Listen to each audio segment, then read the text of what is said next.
Buenas tardes a todas y todos. Sean muy bienvenidos a la segunda actividad de este tercer día de la Semana de las Mujeres IFT.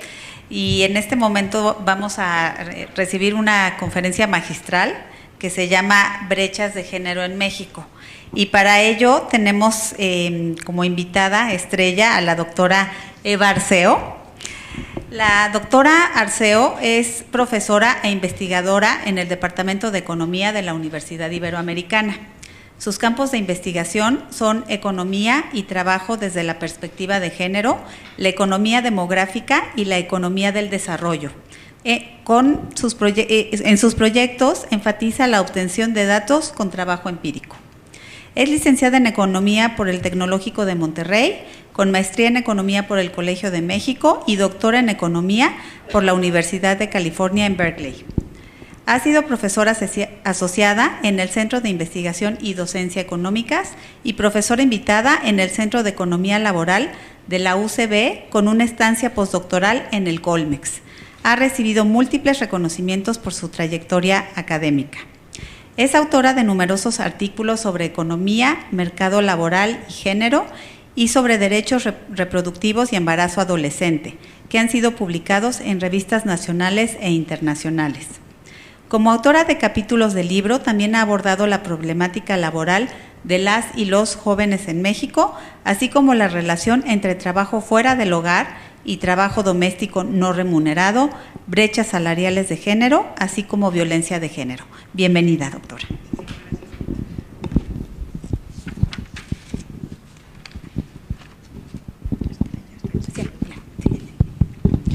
Bueno, muchas gracias por la invitación. Normalmente me gusta andar caminando, entonces a lo mejor me levanto, porque se acostumbra uno a dar esto en forma de clase. Muy bien, bueno, yo lo que hice para esta charla que me pidieron que les diera acá fue juntar mucha de la evidencia que se ha estado elaborando en cuestiones de brechas salariales de género. Entonces, nada más para que se den más o menos una idea. Más o menos es lo que voy a estar platicando hoy. Voy a empezar un poco de cuáles son las diferencias que hay en economía entre hombres y mujeres, y después vamos a hablar de la brecha de género. Y después de todas las causales que se han estado abordando en la literatura, alguna de esta literatura la he hecho yo, las han hecho algunos de mis colegas, y al final concluimos, como le estaba diciendo ahorita estoy justo trabajando en pensar más como en políticas públicas, políticas empresariales que estén dedicadas a cómo paliar estas brechas de género. Entonces, si tienen al final preguntas sobre qué podemos hacer acá en IFT, adelante, las respondo. Muy bien, desde hace ya algunas décadas se empezó a tener esta perspectiva de género en las mediciones económicas. Entonces, tanto el Programa de las Naciones Unidas para el Desarrollo como el Banco Mundial y otros empezaron a hacer algunos índices para tratar de diferenciar el cómo le va a las mujeres con respecto a los hombres. Entonces, uno de los primeros índices que se creó fue este índice de desigualdad de género, que lo que hace es tratar de medir algunas cuestiones como muy particulares de las mujeres, como son salud, la tasa de mortalidad materna, el embarazo adolescente, donde México en embarazo adolescente todavía estamos bastante mal, cuestiones de empoderamiento femenino, y aquí nos referimos a qué tanto se educan las mujeres y los puestos que ocupan dentro de las cámaras, tanto del Senado como de diputados, y cuestiones de mercado laboral, en particular las participaciones laborales tanto de hombres como mujeres. ¿Okay? Algunas de estas cosas las podemos medir también para los hombres, pero no todas. A partir de aquí se hacen mediciones y aquí presento una comparación con varios países del mundo. Entonces, por ejemplo, entre los países más egalitarios, de acuerdo a este índice, está Suiza. En América Latina el país más desigual es Haití, ¿sí? Entonces vean cómo esto está más o menos correlacionado también con el nivel de ingreso. Y México se ubica acá, pero vean cómo en comparación con Uruguay, pues sí nos va bastante peorcito, poquito mejor que Argentina y Perú, ¿ok? Otro de los componentes de este índice, como les decía, la tasa de mortalidad materna no nos va tan mal. De hecho, México hizo un esfuerzo gigantesco a partir de 1980, 1990 por disminuir esta tasa de mortalidad durante la maternidad o el puerperio, y se lograron muchos avances. Sin embargo, en la tasa de maternidad adolescente todavía tenemos muchísimos rezagos, ¿sí? Comparados con países de Latinoamérica o del resto del mundo. En cuanto a cuestiones económicas, la brecha educativa, ¿no?, aquellos que alcanzan la educación secundaria, la educación media, vemos que todavía hay una pequeña brecha, pero de hecho en el caso de México, no se ha cerrado. En algunos países, por ejemplo, vean acá Argentina, de hecho ya las mujeres tienen más educación que los hombres. Todavía no es el caso de México, pero si nos ponemos a ver los últimos datos, aquí son mujeres de 25 o más años, si nos ponemos a ver las generaciones más jóvenes, ya empezamos a notar que, por ejemplo, hay más mujeres que están matriculadas en universidades que hombres, ¿no? Ya es como el 51% o 52% son mujeres, incluyen maestrías y doctorados nacionales. En cuanto a participación laboral, también tenemos un problema gigantesco, y esto es algo que también me he dedicado a estudiar muchísimo. En estos datos, las mujeres tienen más o menos el 45% de las mujeres trabajan por una remuneración. Obviamente esto no considera que se trabaja en casa. Y en contraste, los hombres trabajan alrededor del 80% de los hombres. Entonces, esta brecha es muy importante para generar desigualdades económicas por género. Otro índice que se hizo fue este índice de desarrollo de género, y aquellos que están familiarizados con esta literatura seguramente han oído hablar del índice de desarrollo humano. Entonces, lo que hicieron fue simplemente dividir este índice de desarrollo humano entre hombres y mujeres para ver qué tan diferentes son. Y lo que hacen es justo dividir el índice de las mujeres entre el índice de los hombres. Entonces, cualquier cosa que esté por debajo de 1 significa que las mujeres están peor que los hombres en ese país. En el caso de México, en este índice no hay tanta variación como en el que vimos hace ratito, pero en el caso de México vemos que sí existe todavía cierta desigualdad. No es tan fuerte como en países como India, pero todavía la hay. En esperanza de vida al nacer, como bien sabemos, las mujeres tienen una esperanza de vida mayor que la de los hombres, entonces esto le ayuda bastante a este índice, ¿no? El hecho de que nosotras todavía vivamos más. En educación promedio, como vimos en la pasada, seguimos un poquito atrás. El Producto Nacional Bruto que generan las mujeres en comparación con los hombres, pues es poco menos de la mitad, y esto se debe a que no trabajamos por una remuneración en la mayoría de las mujeres, ¿no? Muy bien. Entonces vamos a empezar a ver qué pasa con estas brechas salariales. Ya vimos que a nivel desarrollo hay diferencias entre hombres y mujeres, pero mi campo de estudio se enfoca más en las cuestiones de mercado laboral y en particular las brechas salariales. Entonces, ¿cómo se ha comportado esta brecha salarial? Esta gráfica viene de un artículo de Mendoza y coautores, y hacen un análisis de esta brecha salarial utilizando datos únicamente para áreas urbanas, porque la ENEU solamente se levantaba para áreas urbanas, y vemos que la brecha ha estado fluctuando en el tiempo, alcanzó un mínimo aquí justo antes de la crisis en los 90s, y después volvió a subir y todavía no llegamos otra vez a este mínimo de 8%. Pero algo que siempre les brinca mucho cuando les presento esta gráfica es que hemos escuchado muchas cifras de cuánto es esta brecha salarial, y lo que podemos ver aquí es que no es tan grande como nos la pintan, ¿sí? Entonces, en el periodo donde fue lo más alto, que fue en los 80s, estaba alrededor del 19%, y ahorita está alrededor del 10% en 2015, y la última que sacó Banco Mundial, con una medición que no es exactamente igual a esta, decía que estaba más o menos en el 14%. ¿Okay? Entonces, las brechas estas van a fluctuar mucho, van a variar estas mediciones dependiendo de cómo las hagamos, ¿sí? Entonces, para empezar, si solamente tomamos en cuenta la población que trabaja, es decir, a las mujeres que no trabajan las sacamos de la muestra, vamos a obtener una brecha salarial. Pero si incluimos a las mujeres, como hay muchas que no trabajan, pues esta brecha se va a ampliar, ¿sí? La otra es si dejamos o no constantes ciertas características. Entonces, si estamos comparando mujeres con hombres comparables, ¿sí? Entonces, en este caso no lo están haciendo, las brechas son brutas, digamos, y solamente toman en cuenta aquellos que están trabajando en áreas urbanas, ¿ok? Entonces, todo eso contribuye a que veamos muchas mediciones distintas. Hay gente que me ha dicho que eso es del 30% la brecha. Les digo, pues no es que no te crea, pero puede ser, ¿no? Porque no sé cómo estimaste tu brecha. Entonces, ¿cuáles son las causas detrás de estas brechas salariales? Entonces, la primera causa que todo el mundo alude es que hay diferencias en la productividad de los hombres y las mujeres. Entonces, ¿de dónde se dan estas diferencias en la productividad? Y lo que antes analizábamos mucho era diferencias en capital humano, ¿sí? Como vimos ahorita todavía en la gráfica, se observa una pequeña diferencia entre la educación de los hombres y las mujeres, y esta educación, pues, si creemos en los modelos económicos, debería de darle más productividad, al menos en promedio, a los hombres. Y la otra gran diferencia es el tiempo que tenemos de experiencia laboral.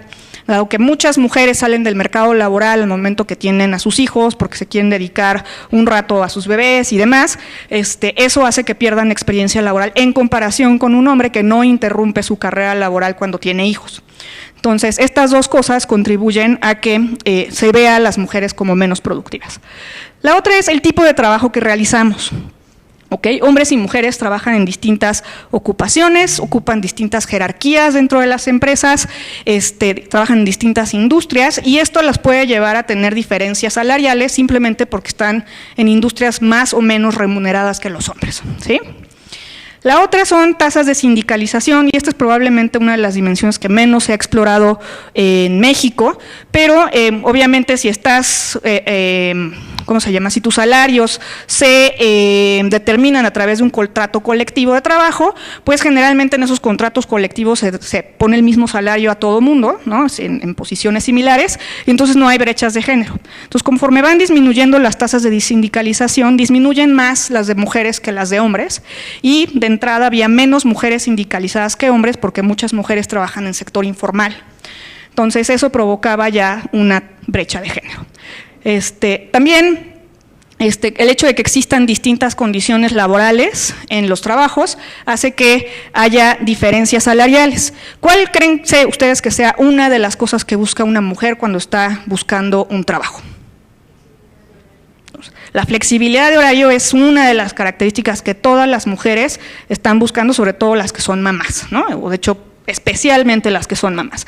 Y resulta que cuando encontramos un trabajo que es flexible, ese trabajo nos paga menos, ¿sí? Pero nosotras, como deseamos tanto esa flexibilidad, estamos dispuestas a dejar ir salario con tal de podernos salir un poco más temprano, a lo mejor poder trabajar desde casa por la tarde, en lugar de estar en la oficina todo el día, ¿ok? También se ha explorado que las mujeres y los hombres tienen distintos comportamientos y que mucho de este comportamiento es socializado. Por ponerles un ejemplo, nada más aquí porque ya esa literatura no voy a entrar mucho porque no hay mucha para México, se ha visto, por ejemplo, que las mujeres le rehuyen más a la competencia, ¿no? Hace poquito tuve una discusión con una persona, no les voy a decir quién es porque mucha gente la conoce, sobre el concurso que hicieron exclusivo para mujeres, tanto aquí en IFT como en la COFESE, para los comisionados. Y mi argumento es que si haces un concurso exclusivo para mujeres, van a llegar más mujeres a competir que si hicieras un concurso mixto, ¿no? Y se me queda viendo como que no, es que eso no es cierto, ¿no? Van a llegar menos candidatos. Y yo, bueno, pues ya veremos, ¿no? Y al final llegaron más, ¿no? Creo 4 más que la última, ¿no? Algo así. Entonces, las mujeres le rehuyen mucho a la competencia, pero sobre todo le rehuyen a la competencia contra hombres, ¿sí? Que es lo más curioso. ¿Por qué digo que es socializado? Porque hubo un trío de economistas, uno de ellos se apellida List, que de hecho es uno de mis economistas favoritos, que se puso a ver, bueno, vamos a ver si esto es socializado en sociedades donde que existen estas jerarquías patriarcales, o sea, los hombres dominan y los bienes, las herencias se van en una línea patriarcal. Deberían de tener más este tipo de comportamientos, las mujeres deben de rehuirle más a la competencia que en sociedades donde las mujeres tienen mucho más poder, sociedades matriarcales. Entonces se fue a 2 culturas, no sé, creo que una era en África y otra estaba en Indonesia. La de Indonesia era sumamente matriarcal y la de África era sumamente patriarcal, las 2 culturas, digamos, pobres, o sea, vivían mucha gente en pobreza, y los puso a hacer como competencias entre hombres y mujeres, ¿no? Y en esas 2 culturas vio diferencias abismales, ¿no? La cultura matriarcal, las mujeres competían durísimo y en general, de hecho, hasta le ganaban a los hombres, ¿no? Y en las culturas patriarcales era al revés, los hombres competían durísimo y le ganaban a las mujeres, como que las mujeres incluso se dejaban ganar, ¿no? Y en la otra los hombres se dejaban ganar porque pues la matriarca necesitaba ganar. Entonces, mucho de este comportamiento es socializado. Y no es algo que traigamos como en nuestra biología, ¿ok? Ahora, biología, sí hay diferencias en cuestiones biológicas.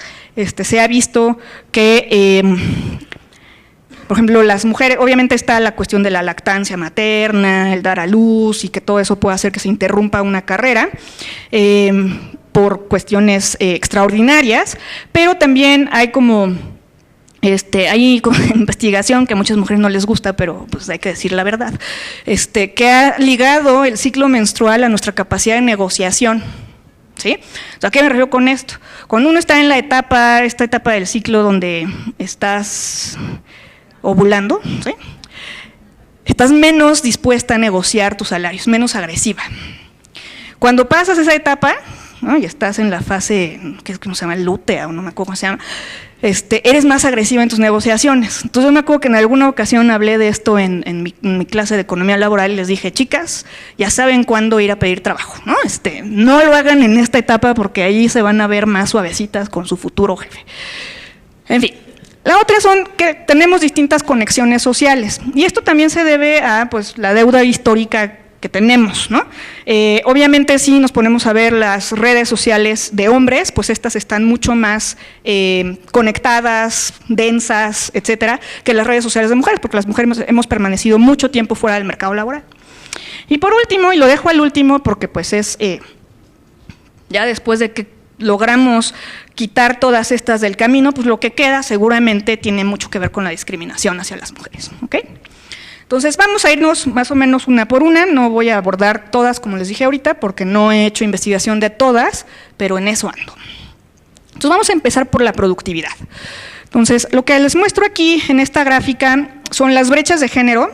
En el eje X lo que tengo son cuantiles de ingreso, entonces si ordenamos de más pobre a más rico, los más pobres están acá en el 0, los más ricos están acá en el 100, y dividimos a la población en 100, en 100 pedacitos con igual número de personas, ¿ok? Eso es un cuantil.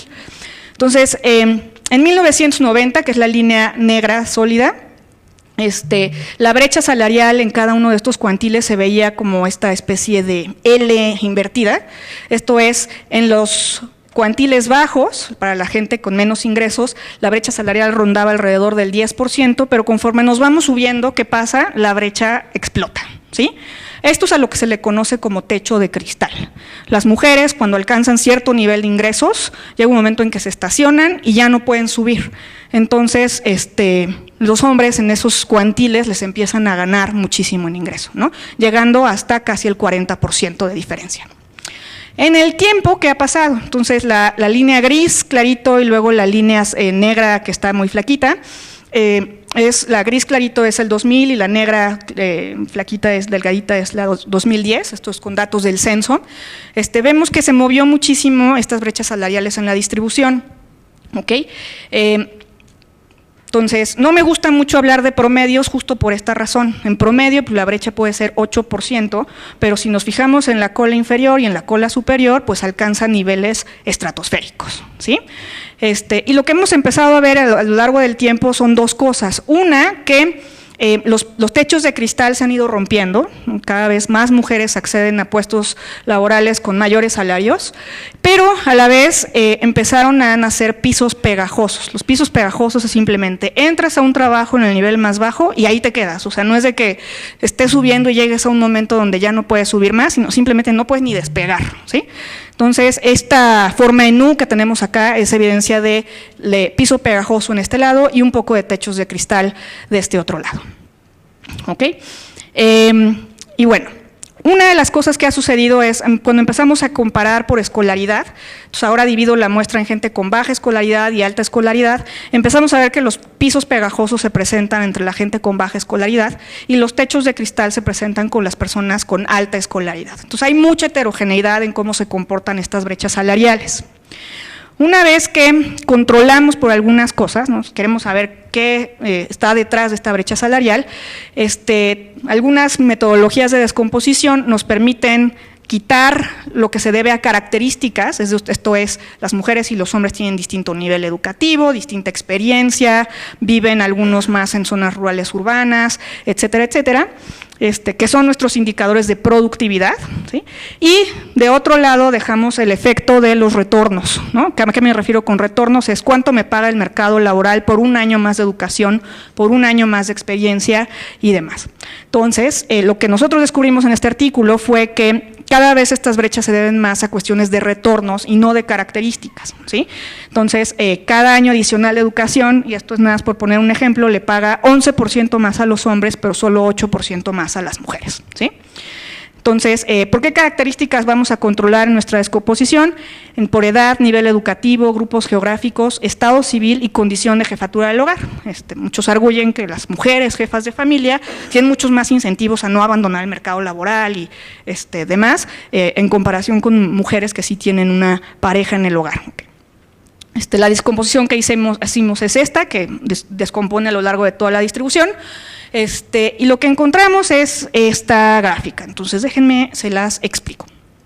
Entonces, en esta gráfica, de este lado tenemos la parte de la brecha que se debe a puras características, diferencias en educación y todo lo que les puse ahí, experiencia, ¿qué más había? Grupos geográficos, estado civil y condición de jefatura del hogar. Entonces, la brecha sólida es la que se observa en 1990 y vemos que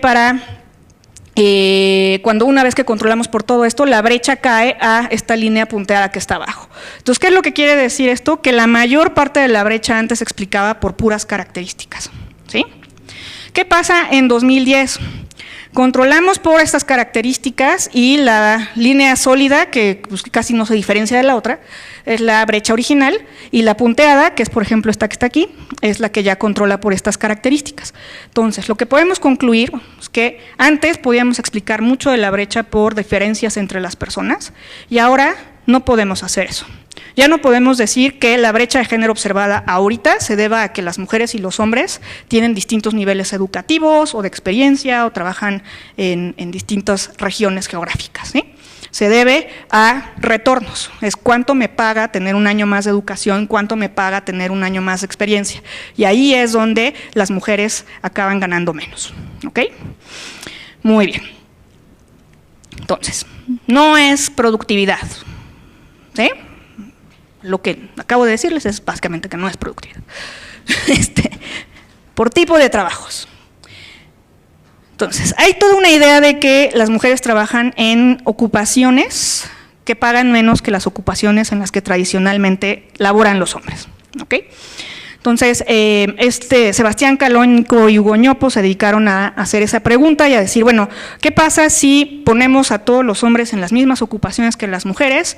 En lo horizontal, esto es, todos son albañiles o todos son enfermeras, ¿sí? O en las jerarquías, ¿no? Todos son asistentes o todos son directivos.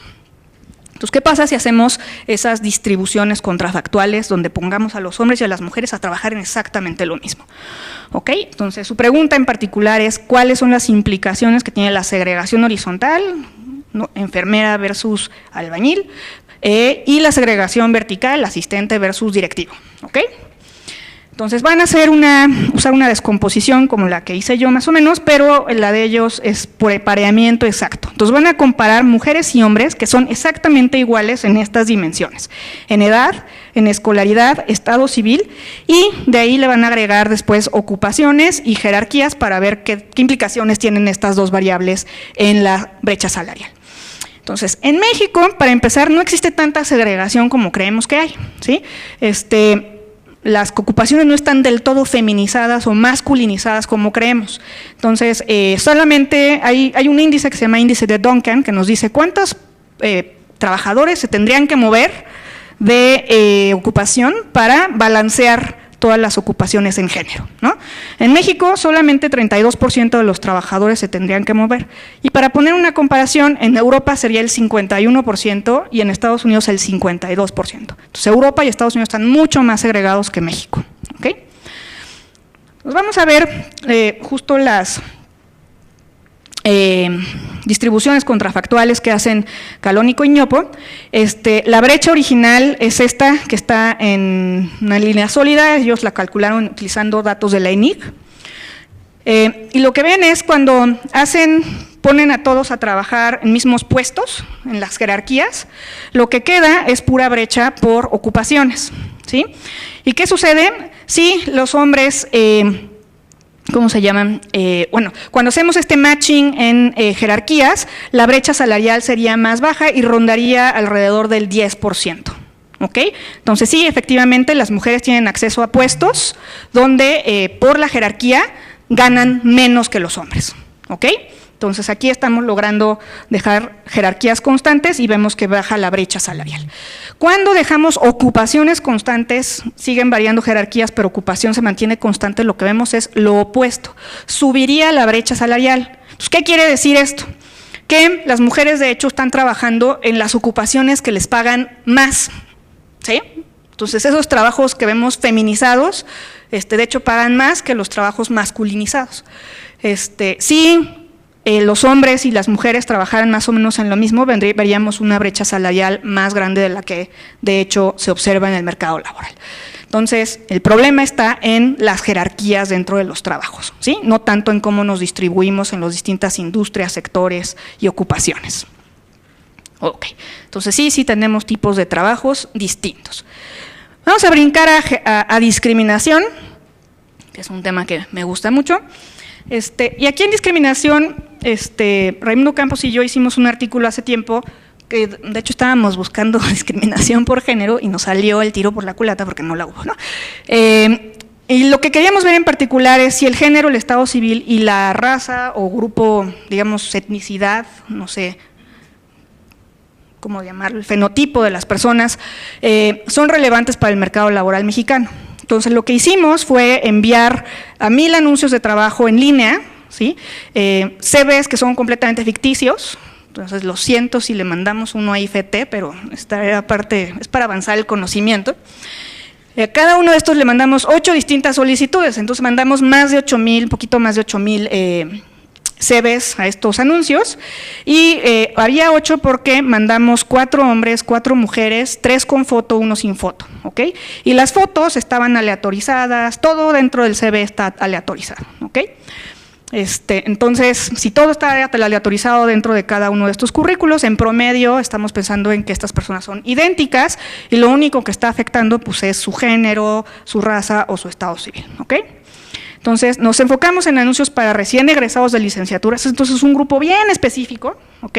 ¿Por qué? Porque estos cuates, pues a lo mejor pensábamos, bueno, a lo mejor le llaman más a los de unas universidades que otras y podemos ver como más cosas interesantes. Lo interesante fue que no vimos nada más. Y solamente dentro de la Ciudad de México, porque tuvimos ahí a nuestros pobres asistentes respondiendo llamadas, entonces solamente lo pudimos implementar en un lugar, si no hubieran tenido en lugar de 4 teléfonos como 8 o 12 o no sé cuántos. Entonces, estas son las fotos que aleatorizamos, entonces se quieren agregarle, entonces estos son los 6 CVs, los otros 2 CVs serían sin foto para hombres y mujeres. Entonces lo que tratamos de ver es, obviamente aquí nuestro fenotipo va de un fenotipo más caucásico y conforme nos movemos aquí hacia la derecha tenemos un fenotipo que es más como de los pueblos originarios, ¿ok? No estamos haciendo el claim de que lo sean, simplemente se ven distintos, ¿ok? Entonces, ¿qué fue lo que pasó cuando mandamos estos CVs? Entonces, primer resultado, no discriminaron a las mujeres, ¿no? Discriminaron a los hombres.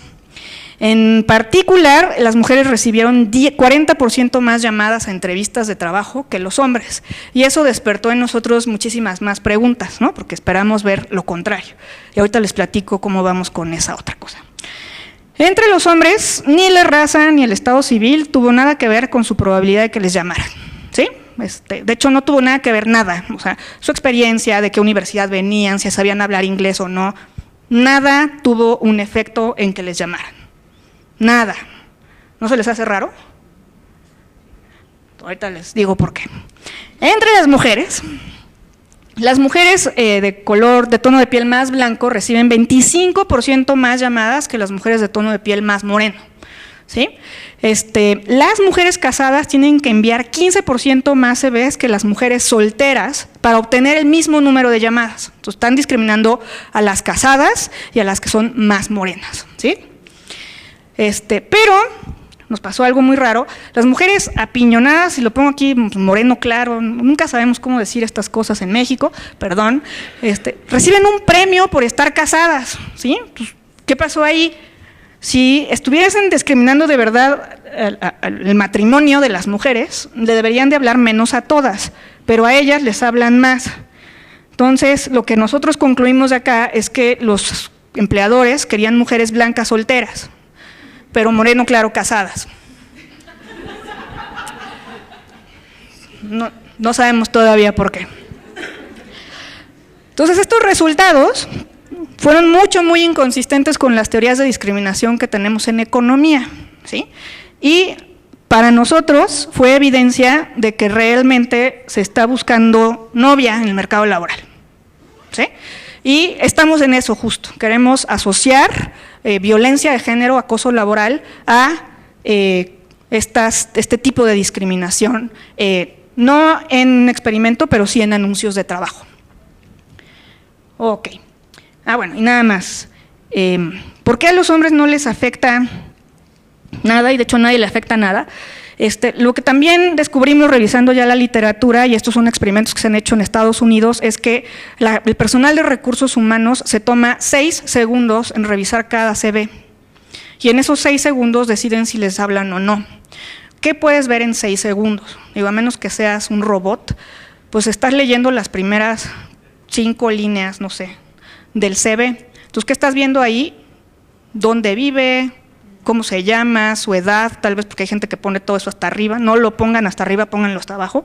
Pero ya no llegan a dónde estudiaron ni experiencia, nada. O sea, entonces todo eso no lo toman en cuenta después para decidir llamarte. Entonces, el hecho de que tomen esa decisión en tan poquito tiempo hace que acudan a estereotipos para tomar sus decisiones, ¿sí? Entonces, primera recomendación, personal de recursos humanos, denle herramientas objetivas para analizar estos CVs, que es una formita donde palomen características que sí llenan del perfil que están pidiendo, ¿no?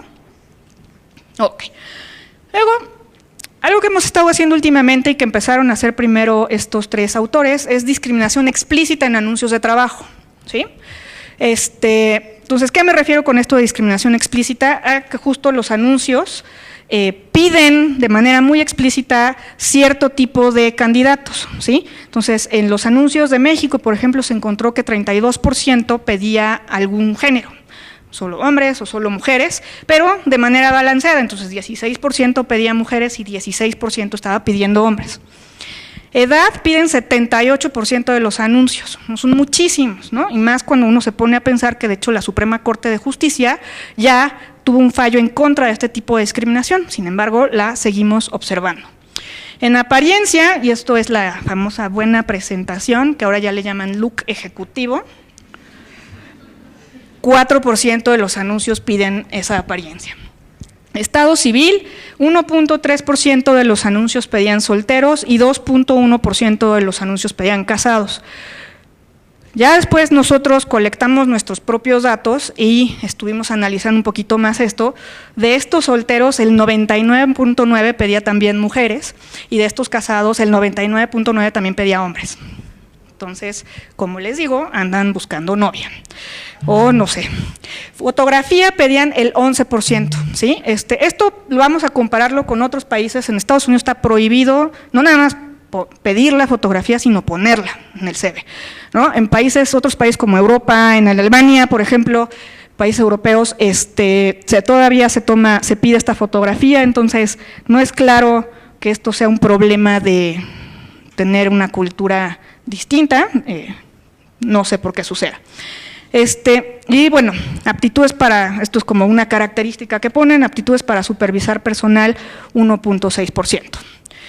Entonces, algo interesante que descubren estos 3 economistas es que cuando los anuncios piden apariencia, esta buena presentación, generalmente piden mujeres. Si solicitan fotografía, generalmente están solicitando mujeres. Como les acabo de decir, si solicitan solteros, generalmente se refieren a mujeres, y si solicitan casados, generalmente se refieren a hombres. Cuando piden mujeres, generalmente piden gente joven, cuando piden mujeres, generalmente piden gente con más experiencia. Entonces, hay toda una serie de desbalances, a pesar de que el 16% y el 16% pide hombres y mujeres. Dentro de ese 16% observamos cosas, las mujeres se van más por la juventud, apariencia, fotografía, y con los hombres se van más por experiencia, casados, etcétera, ¿sí? Y de hecho, en los hombres también pedían esta capacidad para supervisar personal, se lo piden a hombres, pero no a mujeres. Entonces, hay como todo un lenguaje en los anuncios de trabajo que ahorita estamos haciendo investigación de eso y sí estamos encontrando muchos estereotipos en el lenguaje que utilizamos para describir una plaza para mujeres y en el lenguaje que utilizamos para describir una plaza para hombres. Y no solo eso, sino que en experimentos ya se ha visto que aunque no digas explícitamente qué es para mujer o qué es para hombre, pero utilizas ese lenguaje, entonces te van a llegar puras mujeres o puros hombres. Entonces, punto número 2, utilicen lenguaje neutral en sus anuncios de trabajo. Si quieren recibir tanto hombres como mujeres, describan cuáles son las labores que se tienen que hacer en la plaza y no el perfil del candidato, ¿sí? Entonces, lo que yo quiero que haga es esto, y eso se puede hacer en un lenguaje neutral. Cuando describimos el perfil del candidato tendemos a pensar en una mujer y entonces estamos describiendo una mujer, o a pensar en un hombre y entonces estamos describiendo a un hombre, ¿ok? Muy bien. Utilizando estos anuncios de trabajo y nuestro experimento, descubrimos que además hay doble discriminación, ¿sí? Entonces, ¿a qué me refiero con esto? La pregunta que teníamos es si los anuncios que discriminaban explícitamente, es decir, están pidiendo solo hombres, solo mujeres, están pidiendo una foto o algo raro, también discriminan al momento en que les hablan a nuestros solicitantes. Entonces, dividimos a los anuncios entre los que piden solo sexo, solo una foto, solo apariencia, 2 o más características, algunos ya vieron, les dije, piden foto y apariencia, piden foto y sexo, piden foto y no sé qué, y anuncios que son neutrales, ¿sí? Los que no piden nada, más sexo indistinto o no ponen nada ni siquiera del género del solicitante ni nada. Y sí encontramos evidencia de doble discriminación. Entonces, ¿qué es lo que pasa? Nuestros resultados más interesantes vimos que se discrimina más a las mujeres cuando piden apariencia, ¿no? Entonces, nuestros efectos en raza y todo eso todavía crecieron más cuando pedían apariencia.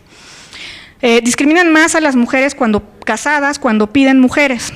De hecho, en nuestro experimento, si pedían mujer en el anuncio, no le llamaron a ninguna casada.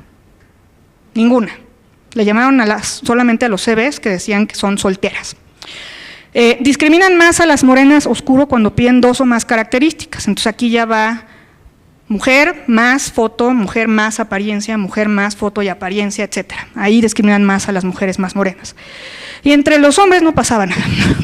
Entonces, todo esto son resultados que son exclusivos de mujeres, ¿ok? Entonces, la apariencia tiene un efecto muy importante en el mercado laboral. Ya después, Raimundo Campos ha estado haciendo investigación también experimental y también observacional con obesidad. Y también ha descubierto estas asimetrías. Las mujeres obesas son penalizadas en el mercado laboral, mientras que a los hombres no les pasa nada, ¿no? Eso en llamadas con este tipo de experimentos y en salarios, ¿sí? Cuando las mujeres tienen obesidad o sobrepeso, ganan menos que las mujeres que no lo tienen y en hombres no pasa absolutamente nada. Entonces, hay todo un problema, toda una interseccionalidad entre la apariencia física de las mujeres que no existe en el caso de los hombres, ¿sí? Muy bien. Ahora vámonos a los estereotipos. Al final, creo que mucho de esto se reduce a estereotipos de género. Son una fuente de discriminación cuando actuamos con base justo en estos estereotipos, ¿no? Todo el mundo tenemos en la cabeza como ideas preconcebidas, socializadas, desde chiquitos nos enseñan, pero si actuamos con base en esos estereotipos ya estamos incurriendo en discriminación. ¿Okay? Y lo que empezamos a hacer fue analizar justo esos estereotipos en 2 artículos, uno ya se publicó y otro está pendiente, nos lo rechazaron. Entonces, lo analizamos primero en evaluaciones docentes, utilizando datos de misprofesores.com, entonces con una arañita de Python bajamos todos los datos de 2008 a 2018, y empezamos a analizar diferencias entre profesoras y profesores, ¿no? Desafortunadamente no podemos ver el género de quien evalúa, ¿no? No lo vemos, pero sí podemos a través de los nombres decir, bueno, este es mujer, este es hombre, y había unos cuantos que no sabíamos qué eran, la verdad. En cuanto al otro artículo, lo que hicimos fue ver si existen estereotipos de género en las evaluaciones para becas al extranjero que otorga CONACYT. Entonces, CONACYT nos dio todos los datos de como 3 convocatorias, fueron 3 años, entonces son 6 convocatorias, y ahí tenemos información de el sexo del solicitante, sexo del evaluador y las calificaciones que otorga cada uno de los evaluadores a cada uno de los solicitantes, y si se la dieron o no se la dieron, bla, bla, bla. Entonces, en estos dos igual queremos saber si existe algún sesgo en contra de las mujeres. En el último es si existe alguna interacción entre que sea evaluadora mujer y solicitante mujer, si las mujeres le ayudan a las mujeres, ¿no? Entonces es lo que queríamos encontrar. ¿Qué encontramos? Primero, ¿existen estereotipos de género en las evaluaciones docentes? La respuesta corta es sí. Entonces, ¿qué hicimos? Hicimos este análisis cuantitativo de las calificaciones que se otorgan en 3 distintos rubros. Esto viene en la página de mis profesores. Y análisis de texto de los comentarios que dejan los estudiantes en esta página. Entonces, la página de mis profesores es más o menos así, no sé si alguna vez ustedes la utilizaron, la verdad yo estaba muy viejita cuando esto salió, entonces nunca evalué a nadie. La diferencia con la presentación que te había mandado es que ahí sí venía el nombre del profesor, entonces por eso la cambié. Bueno, aquí vendría el nombre del profesor, acá vendría la universidad y aquí viene el departamento o facultad a la que pertenece. Ok, lo borré porque era muy vergonzoso que se viera quién había puesto. Aquí están las 3 calificaciones que le ponen, es promedio por facilidad, por cuánto ayuda el profesor y la claridad del profesor en su clase. Y el análisis de texto que hacemos, lo hacemos sobre estos comentarios que dejan acá, ¿no? Entonces, por ejemplo, aquí, si la clase es divertida, no encarga tareas ni trabajos, ¿no? El examen final es fácil, este profesor le fue muy bien, le pusieron un 10, ¿no? Pero bueno, muy bien. Entonces, ¿qué encontramos nosotros? Las profesoras tienen menores calificaciones que los profesores, pero la diferencia es muy pequeñita, ¿no? Es alrededor de un punto porcentual de una desviación estándar, es nada, es muy chiquito. Sin embargo, en otras dimensiones encontramos cosas bien interesantes, ¿no? A las profesoras les hacen mucho más menciones sobre su apariencia y su personalidad en las evaluaciones docentes, en esos comentarios de abajo, ¿no? Y de esto, yo que soy profesora, tengo millones de evidencia anecdótica, no tanto de mis evaluaciones afortunadamente, aunque sí algunas, pero otras profesoras incluso es así, es que va muy fodonga la clase, no se merece llamarse doctora por cómo se viste, y cosas así, ¿no? Eso es como, ok. Eso habla mucho de su clase, ¿no? En fin. Y también de la personalidad, es buena gente, es mala gente, me hace reír, es chistosa, eso a mí sí me lo han dicho, o al revés, es muy mala persona, ¿no? Entonces te empiezan a evaluar ya a nivel muy personal. La palabra mala se utiliza el doble de veces para describir la clase de una mujer que la clase de un hombre, el doble de veces, ¿ok? Se refieren a las profesoras con menos respeto y reconocimiento, y de esto los que fueron mis alumnos saben cómo soy. Nosotras nos dicen Miss, maestra, Eva, ¿no? A los profesores les llaman doctor, licenciado, ingeniero, profesor. Entonces, esto indica que a los hombres nunca se les degrada en su ocupación, título, etcétera, y a las mujeres de alguna manera sí se les hace. Las palabras relacionadas con estereotipos femeninos, como accesible, ayuda, fácil, me da puntos, etcétera, favorecen mucho más las puntuaciones de las profesoras que las puntuaciones de los profesores. ¿Por qué? Porque justo nuestra mente asocia a las mujeres con esta como, ay, es buena onda y me ayuda, y siempre que voy puedo platicar con ella, responde todas mis dudas cuando yo quiero, etcétera, ¿no?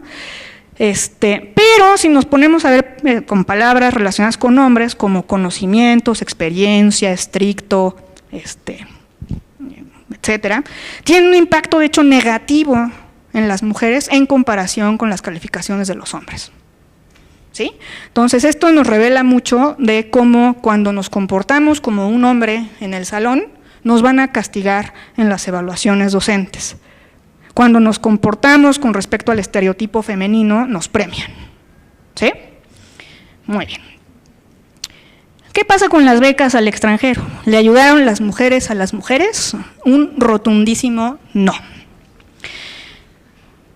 Entonces, primero preguntamos si existen estos sesgos de género. Sí, sí los hay, pero no como esperábamos. Y dos, si estos sesgos están guiados por estereotipos de género. ¿Ok? Entonces, tenemos muchísimos datos de todo esto y lo que encontramos, déjenme aquí, es que hablo mucho de los datos, ya, las evaluadores asignan calificaciones más altas en promedio que los hombres, ¿no? Entonces, los evaluadores hombres, pero las evaluadoras le asignan calificaciones todavía más altas a los hombres que a las mujeres, ¿sí? Entonces, imagínense que los hombres están aquí, entonces evalúan igual a hombres y a mujeres solicitantes, pero llegan las evaluadoras y a los hombres les evalúan un poquito mejor, digo, a las mujeres las evalúan un poquito mejor y a los hombres, ¡pum! Entonces, no las ayudan, no, las mujeres no ayudan a las mujeres. Y la siguiente es que las mujeres de hecho se guían más por estereotipos de género que los hombres.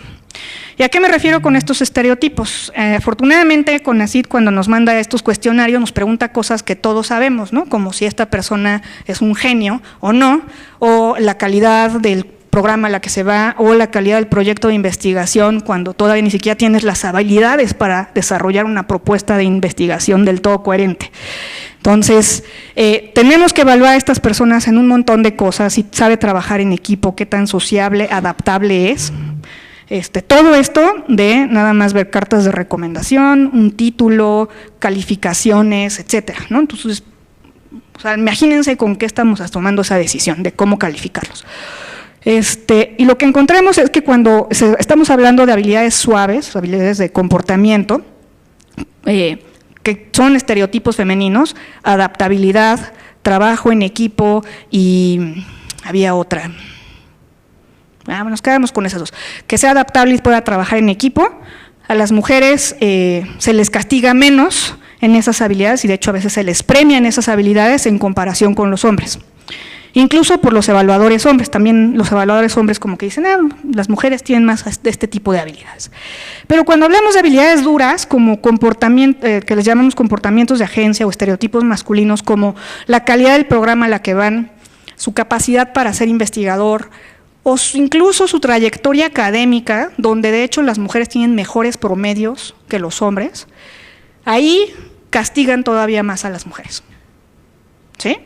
Entonces, nos estamos guiando por muchos estereotipos al momento de tomar estas decisiones. Creo que para empezar, CONACYT debería de quitar todas estas habilidades suaves, porque pues, si no conocemos a esa persona, pues no las podemos evaluar, ¿no? Y dejarnos nada más con cosas que sean más objetivas. Y dos, necesitan quitar el género de todas estas evaluaciones. No necesitamos saber si es hombre o mujer para decidir si vale la pena que tenga una beca para irse a hacer la maestría o el doctorado al extranjero y demás, ¿no?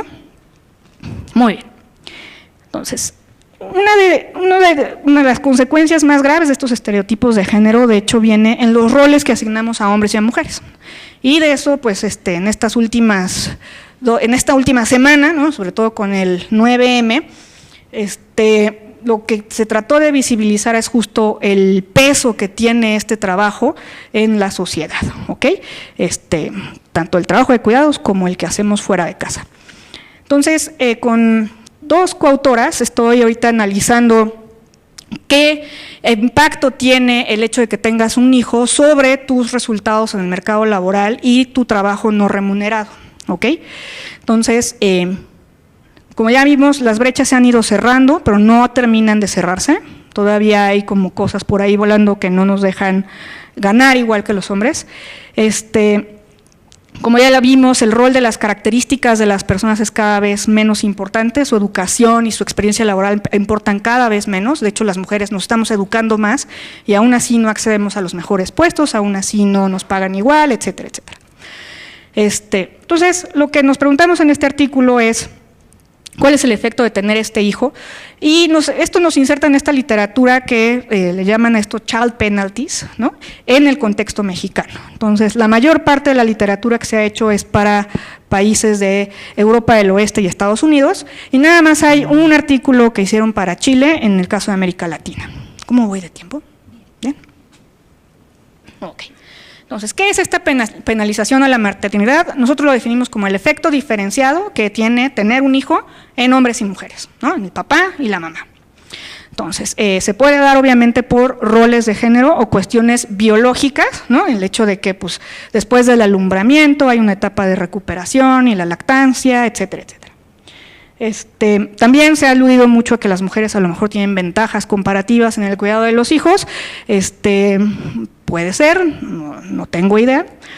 Hay hombres que cocinan mejor que mujeres, ¿no? Como en mi caso, mi marido es buenísimo para hacer el desayuno. Yo no, entonces no me levanto.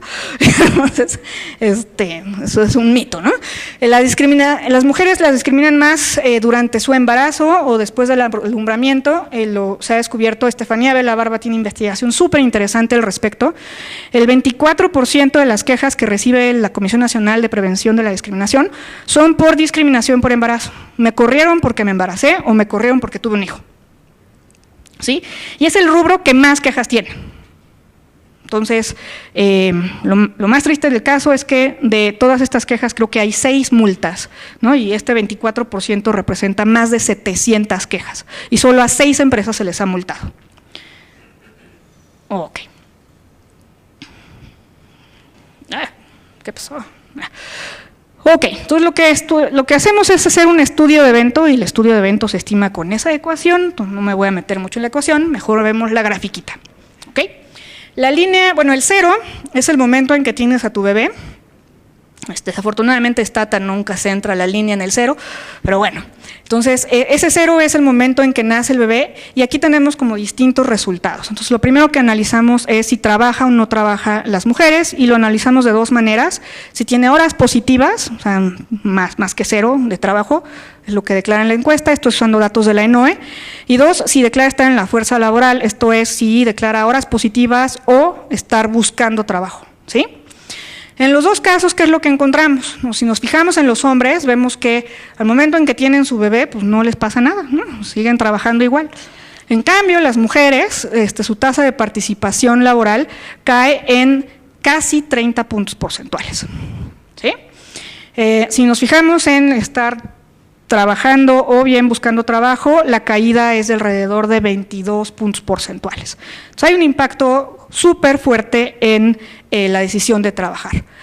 Después, lo que hicimos es, bueno, muchas de estas mujeres, para empezar, ya no estaban trabajando, ¿no? Entonces, a lo mejor parte de este impacto refleja el hecho de que no entren a trabajar en lugar de que dejen de trabajar.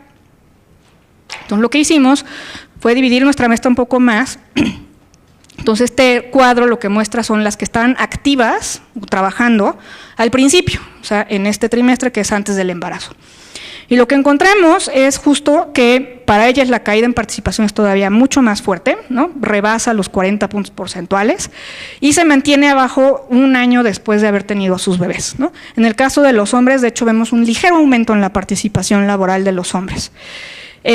Cuando nos fijamos únicamente en las que estaban inactivas al principio, o sea, las que no trabajaban, efectivamente menos de ellas se van a incorporar al mercado laboral después de cuando se embarazan y después de tener a sus hijos. Entonces hay un impacto de los 2 lados, pero el impacto más fuerte viene de las que ya estaban trabajando. ¿Ok? Y después nos ponemos a ver algunas otras variables de resultados. Entonces, acá de nuevo son las mujeres que están activas al principio y ahora queremos ver el efecto en las horas trabajadas.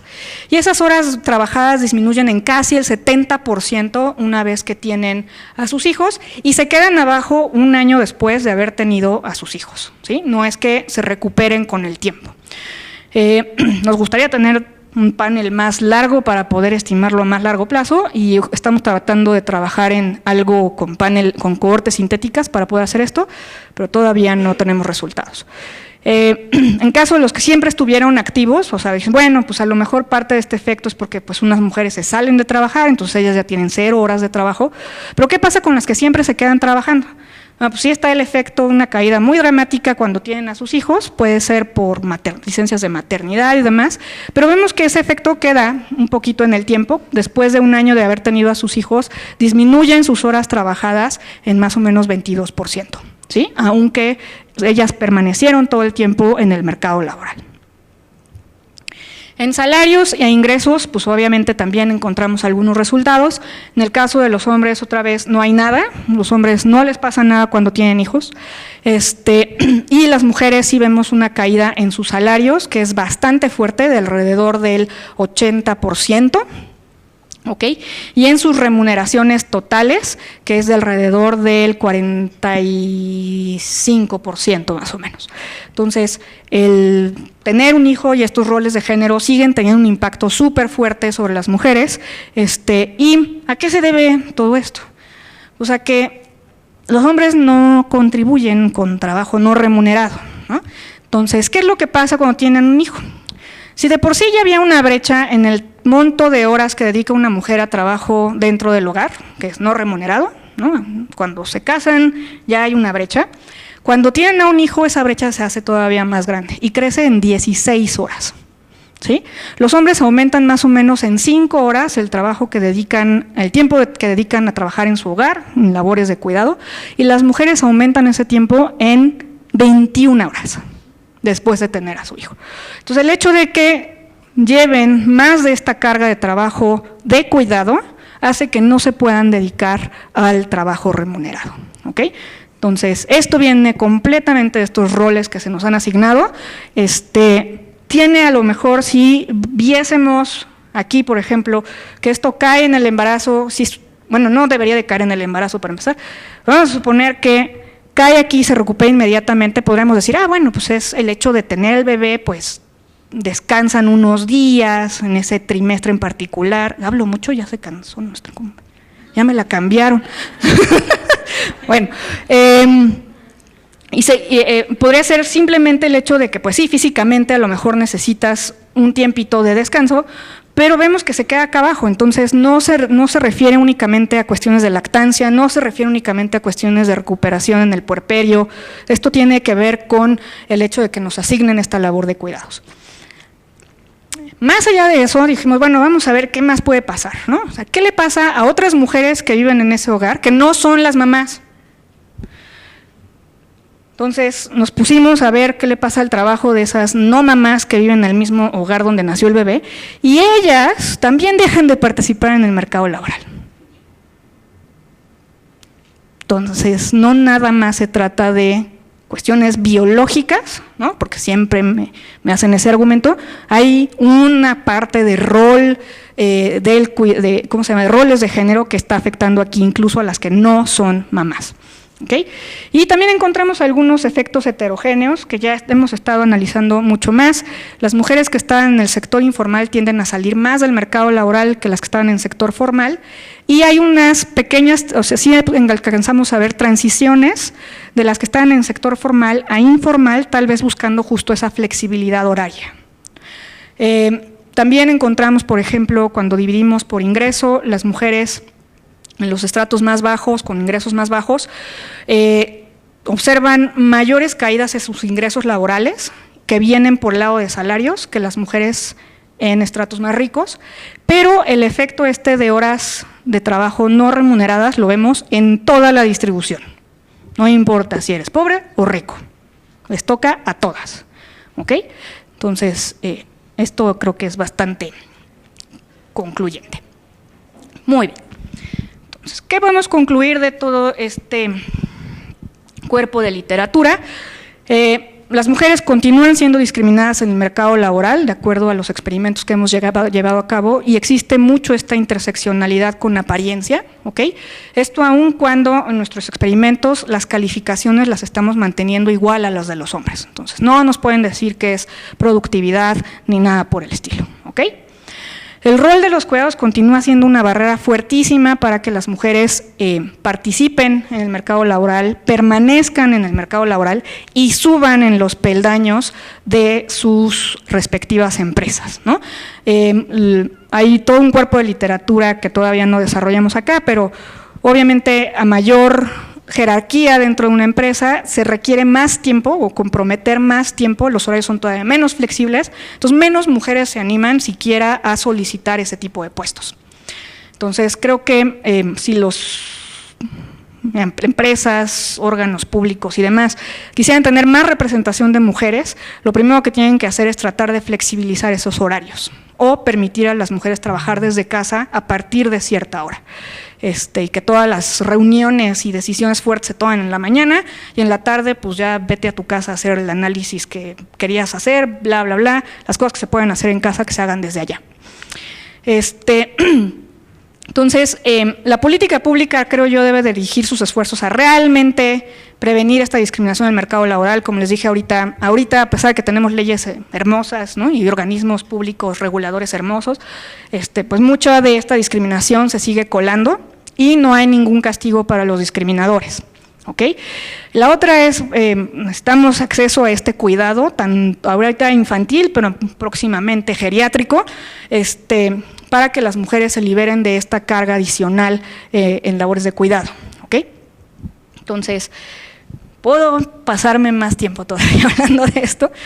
Hemos hecho experimentos para mostrar que las mujeres son muy malas para negociar, sobre todo cuando están negociando con hombres, ¿sí?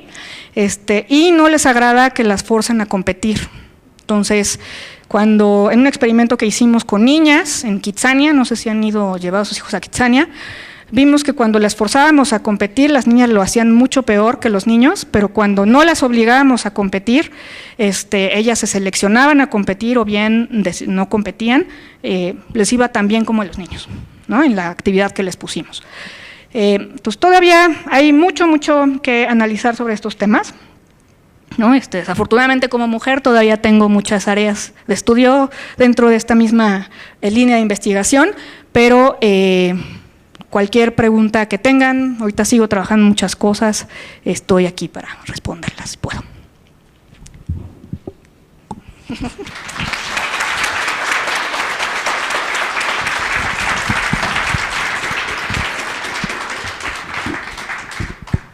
Muchas gracias, Eva.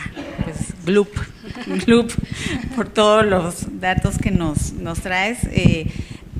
En la mañana justamente tuvimos una mesa sobre conciliación y corresponsabilidad, en donde también los datos que nos daban pues tenían apabullantes en cuanto a la desigualdad que vivimos las mujeres ya desde la casa, ¿no? O sea, ya en todas las labores de cuidado, como dices, no únicamente a los bebés, sino también a los padres, a las personas mayores, pues también se nos ha asignado ese rol y entonces pues ahí ya hay una desigualdad. Me llamó mucho la atención esto que decías de cuando las mujeres nos comportamos como hombres, nos evalúan mal.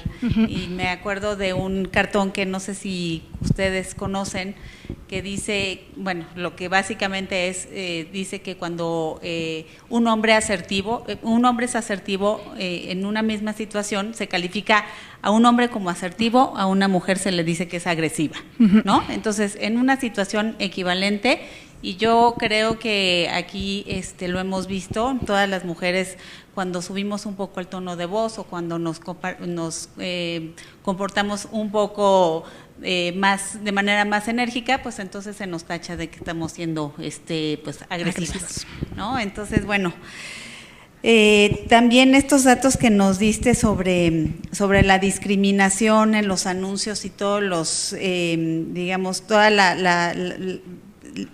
los escenarios adversos que enfrentamos las mujeres cuando estamos solicitando un empleo, etcétera. Te platico que aquí en el instituto tenemos un ingreso que es ciego, ¿no?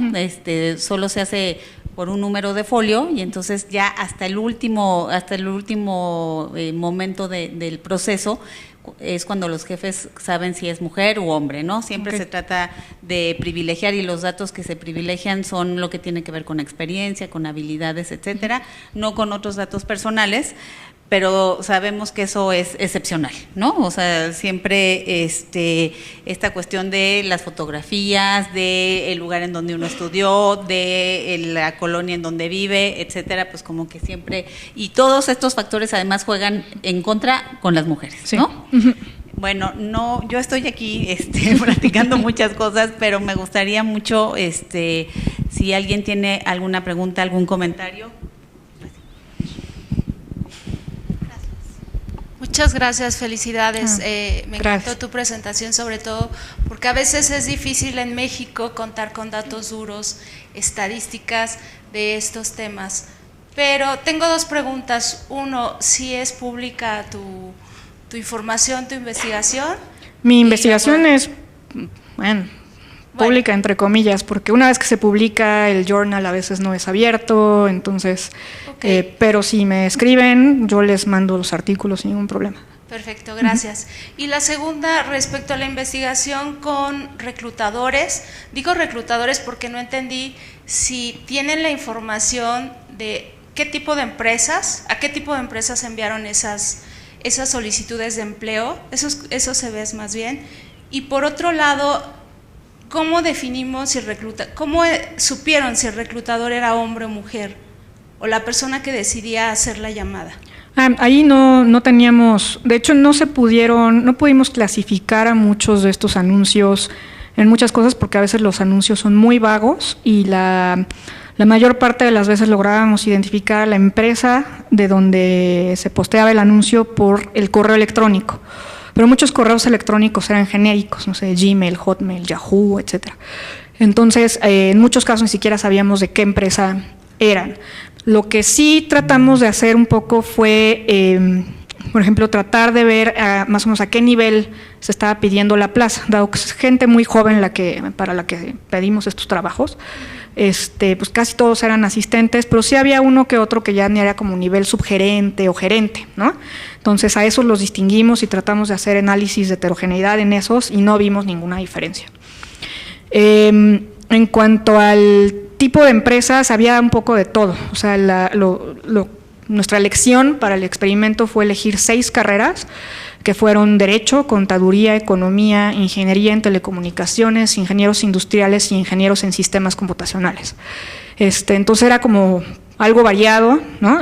Quisimos también ver si a las mujeres las discriminaban más en ingenierías o a los hombres en Derecho o en otras licenciaturas, no vimos nada de eso. Entonces era como una cosa muy rara, o sea, como que de verdad no ven los datos que pones en el CV. Tratamos de mandar señales, por ejemplo, de que es una mujer competitiva, osada, resiliente, diciendo ha ganado maratones, ¿no? En el CV hasta abajo, en la parte como de hobbies o lo que sea. Algunas como cualidades así, ¿no? Que señalizan el hecho de que estás dispuesta a ser muy competitiva, no tuvieron ningún efecto. Absolutamente. Entonces, nos quedó la duda de si habían llegado hasta ahí para leerlo o bien no lo tomaban en cuenta, ¿no? En sus decisiones. Entonces, algunas personas nos han dicho, bueno, a lo mejor se está pidiendo más a estas mujeres blancas solteras para puestos donde tienen contacto con los clientes, por ejemplo, porque los clientes son los que están discriminando. No vimos nada como eso. Ya en el anuncio de discriminación explícita e implícita, por ejemplo, encontramos anuncios de gente que trabaja en IT, ¿no? Pidiendo mujeres exclusivamente con buena presentación, y eran personas que iban a estar básicamente analizando datos. Entonces, pues no necesitas, ¿no? Entonces sí había como algunas cosas que nos llamaron mucho la atención. Por eso queremos hacer esta relación con acoso en el trabajo, para ver si a ese nivel, mujeres tan jóvenes, hay como un problema más allá de la mera discriminación. De acuerdo, gracias. De nada. Tendré en cuenta el contacto para que nos compartas tu información. Sí, claro que sí, acá gracias. Lo tienen. Muchas gracias por la información. Creo que es una presentación sumamente valiosa e ilustrativa de cosas que a veces sentimos que, más bien creemos que es una percepción solamente, pero cuando le pones números, pues es muy poderosa. Una pregunta, y que en relación a esta respuesta también. Por lo que veo, todos estos análisis y estos experimentos se hicieron con humanos. Mi pregunta es si han pensado hacer esto con empresas de reclutamiento. Se me ocurre, no sé, por decir alguien, uno muy grande, Manpower, que quizá usan algoritmos para ver si estos sesgos humanos se están reproduciendo en los algoritmos que estamos usando en México. Seguramente han escuchado de casos no sé, de empresas como Amazon, que ya tuvieron un caso de discriminación no intencional en principio contra mujeres, pero normalmente esto se lee sobre otros países y sobre empresas transnacionales y demás. No sé, quizás sería interesante saber si estos sesgos mexicanos humanos se están reproduciendo en algoritmos que usan empresas en México. Entonces, no habíamos pensado hacerlo de esa manera, pero lo que sí te puedo decir es que ya hay investigación sobre cómo nuestros estereotipos se llegan a los algoritmos. Al final el algoritmo está recibiendo datos de humanos y estos datos pues están llenos de estereotipos, ¿no? Entonces sí se ha visto que el hecho de, o sea, y de hecho lo vemos en absolutamente todo lo que se dirige ahorita por un algoritmo, tiene estos sesgos de género súper fuertes. Siri reconoce mejor la voz de hombres que la voz de mujeres, ¿no? ¿Por qué? Porque se utilizaron muchas más voces de hombres para programarla que voces de mujeres. ¿Por qué? Porque los programadores fueron en su mayoría hombres, ¿no? Otra es, en algún momento en Twitter puso un robot a hacer tweets y a responder a los tweets que le mandaban otras personas, y este robot fue aprendiendo del lenguaje que veía alrededor. Después de unos meses, el robot era racista, machista, misógino. Entonces, Alexa puede que tenga problemas similares después. Entonces, sí, todos estos robots, estos algoritmos están aprendiendo de los estereotipos que nosotros mismos le estamos dando, porque están adquiriendo nuestros datos y se está convirtiendo en un problema súper serio a futuro, ¿no? Porque si ellos van a tomar decisiones como a quién contratar, pues entonces van a estar buscando mujeres blancas, solteras y delgaditas para puestos de IT, ¿no? Donde van a estar programando en una oficina. Entonces, sí es muy preocupante, no, te digo, se ha hecho investigación al respecto, no desde economía, sino desde ciencias computacionales, y es un problema gravísimo.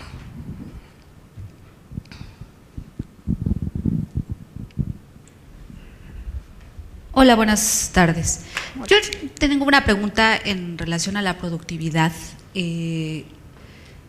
Se tiene esta idea o esta concepción de que las mujeres son más trabajadoras, más ordenadas, son las que a veces llegan más temprano y se van más tarde. A mí sí me gustaría ver, no sé si han investigado al respecto en términos de productividad, porque eso es también algo por lo que se le juzga a las mujeres, más cuando tienen una condición de ser madres o jefas de familia, aunque no tengan hijos. Entonces, no sé si pudieras ampliarnos un poco más en este sentido. Gracias. A partir de los datos que se tienen, o sea, si te bajas en… Las mujeres trabajan menos horas que los hombres, los hombres trabajan alrededor de 40 horas y las mujeres trabajan alrededor de 38 horas, ¿no? Esos son los datos duros que tenemos. Si lo divides en sector formal e informal, se empareja un poquito la cantidad de horas que trabajan hombres y mujeres, y en el sector informal es donde particularmente se trabajan menos horas por parte de las mujeres, pero no hay cómo medir esa productividad. De hecho, eso es un problema que han tenido los economistas desde hace muchísimo tiempo. Cuando se logra medir productividad, se hace en contextos donde la productividad es súper medible y monitoreable. Entonces, ¿a qué me refiero con esto? Cuando estás trabajando a destajo, por ejemplo, ¿no? Entonces, ahí sí veo cuántos kilos de fresa picaste, cuántas camisas cosiste, o sea, pero son trabajos muy específicos, muy particulares, donde ni siquiera hay complementariedades entre trabajadores. En trabajos como los que ustedes tienen, pues es mucho trabajo en equipo, mucho estar en un departamento, tomando decisiones en equipo y demás. Entonces, hay muchas complementariedades entre los trabajos de todos y no se puede medir la productividad de una persona de una manera simple, ¿sí? A veces dicen, bueno, por horas que estuvo en la oficina. Todos sabemos que en este país las horas que estuvimos en la oficina no son una medida muy buena de productividad, que digamos. México es uno de los países que más trabaja en el mundo y eso no nos hace productivos, ¿no? Entonces, no me queda claro que… entiendo las características que acabas de describir. Para mí no tengo evidencia de eso. Creo yo que es de hecho un estereotipo que se tiene. y como los hay a favor de las mujeres, los hay en contra, ¿no? Hay otros estereotipos que dicen que las mamás, sobre todo las trabajadoras que son mamás, piden más permisos, se salen más temprano, tienen más incapacidades, etcétera, etcétera, y eso pues impactaría negativamente su productividad. Entonces, hay un poco de las dos historias. No sabemos realmente qué tan productivas son las mujeres con una medida dura.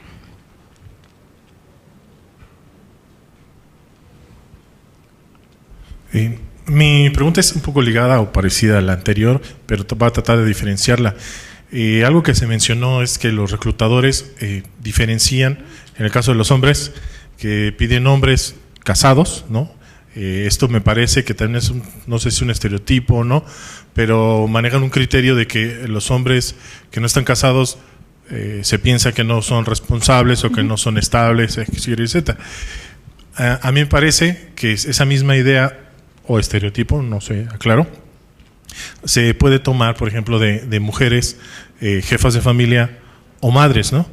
Está claro lo de los permisos, pero mi pregunta va más en el sentido de todos estos datos van más en relación a medir cómo se ven las mujeres en comparación en la vida laboral con los hombres.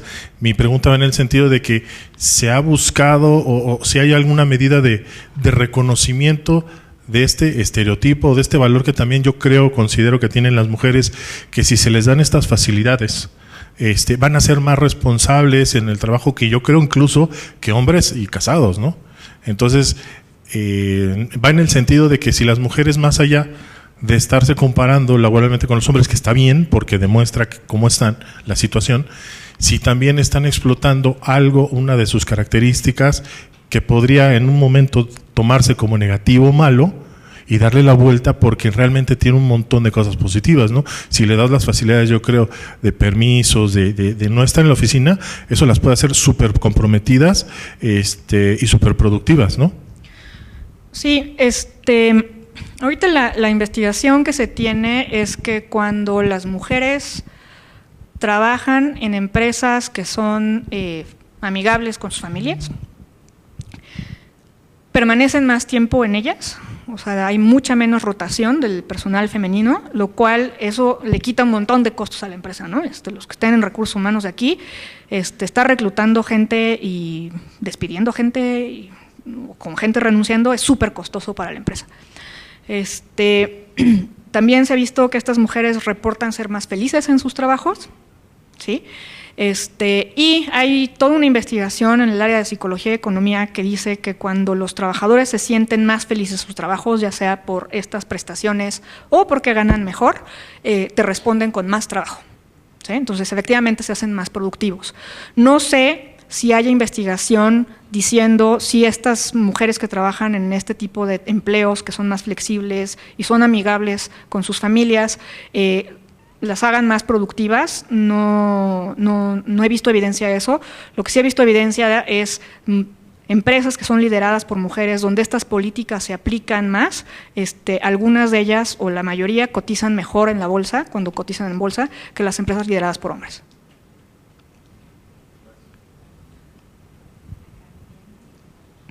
Allá había una pregunta desde hace rato. Felicidades por tu ponencia, muy interesante. Gracias. Pero me queda una duda en relación a tu comentario inicial. Me pareció que viste mal la estrategia de haber hecho la convocatoria para comisionados únicamente para mujeres. No, al contrario. Ah, ok. Buenísimo, deberían de hacer más. Y deberían de dar una guía para que aprendan más ingeniería en telecomunicaciones las mujeres, porque de a ese pie cojearon, ¿no? Bueno, ahí me pareció que la participación de las mujeres, el grueso fue abogadas, porque hay más población, ingenieras y economistas hay menos, ¿no? Sí. Gracias. Gracias a ti. Sí, mencionabas en la presentación que el nivel educativo de las mujeres ha ido incrementando en el tiempo, en que incluso en algunas categorías está alcanzando o superando al de los hombres. Sin embargo, cuando llega la parte de la maternidad, observamos que o salen del mercado laboral o se sigue reduciendo su participación.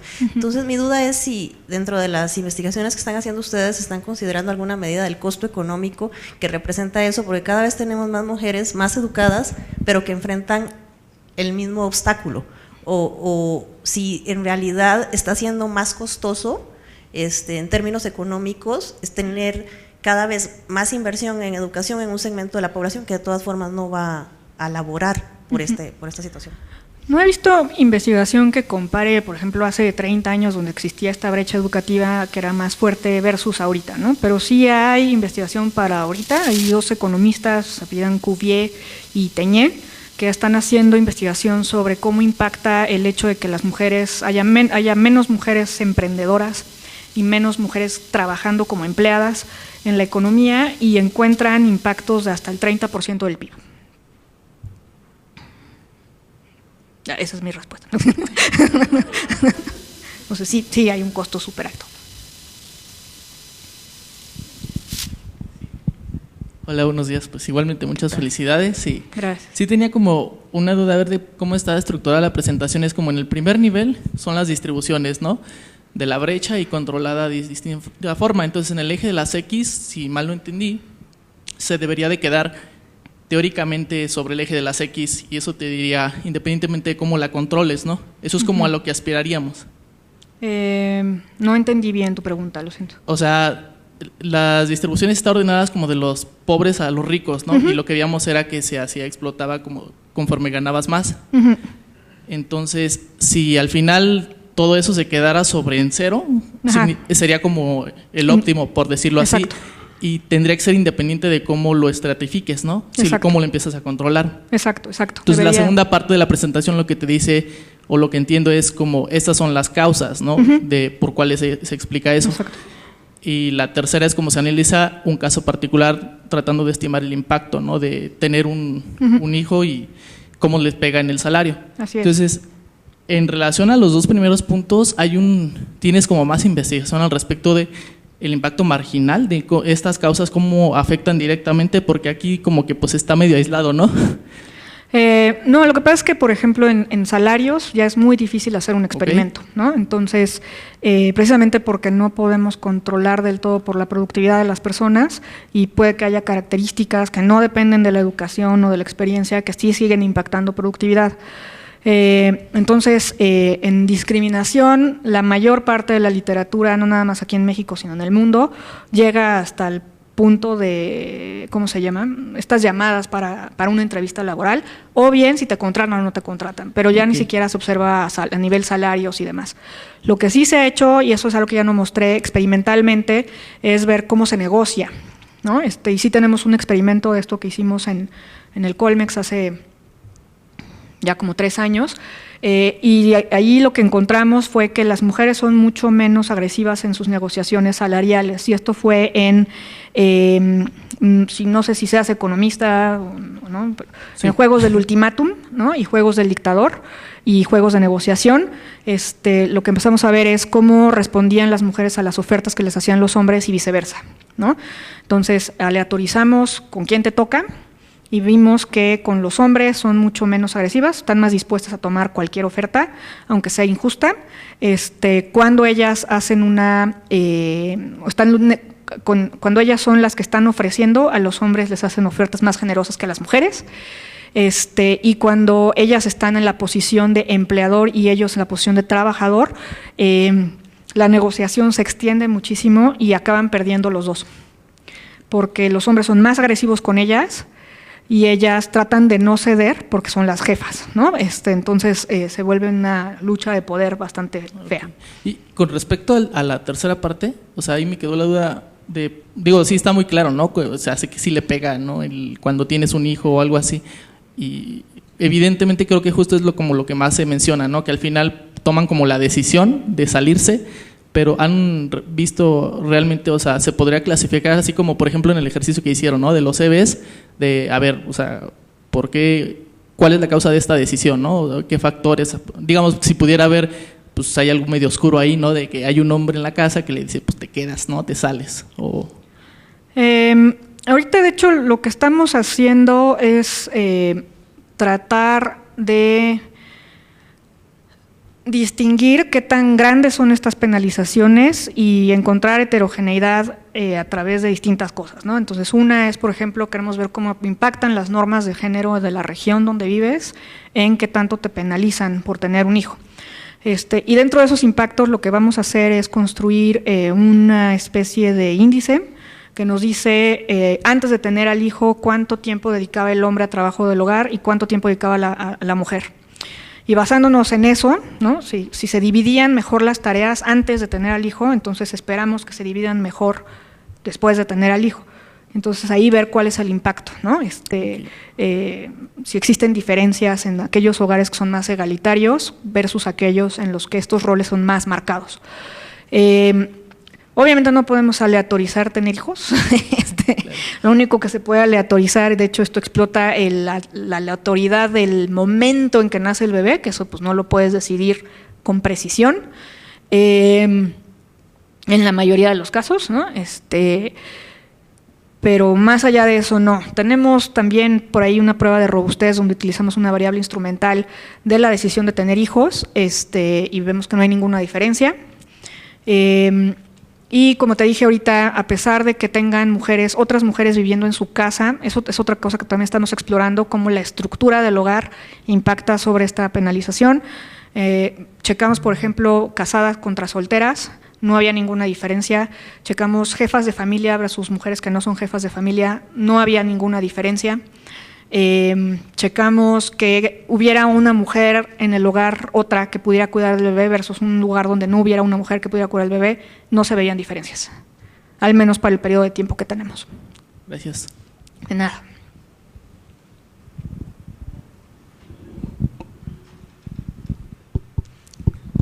Listo. ¿Alguien más? ¿No?